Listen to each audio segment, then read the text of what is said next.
In this video, we're going to go through some vocab words that cover modeling data, regression, and residuals.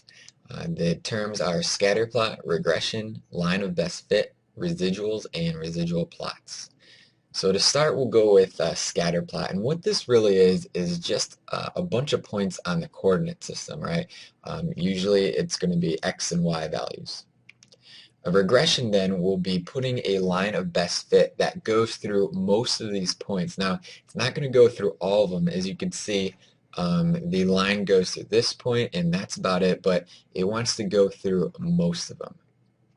Now, a line of best fit, like the previous one, is actual line, but it doesn't always have to be. On the right side here, you've got some data that resembles a curve. So the line that you put through it isn't exactly a line, it's going to be more like a curve. So the line of best fit isn't necessarily always going to be a line. It could be a curve as well. And that would represent a regression that would be quadratic or maybe exponential.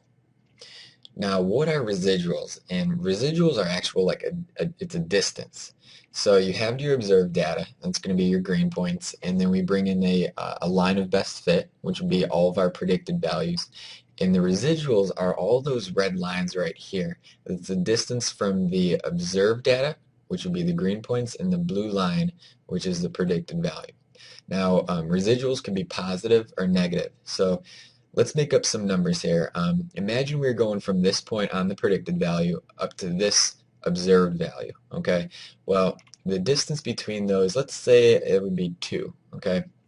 But then we want to compare that to another point on the predicted value line, which is a line of best fit, to this point right here. And we'll say that that distance is going to be a -3. And it's negative because it's below the line of best fit.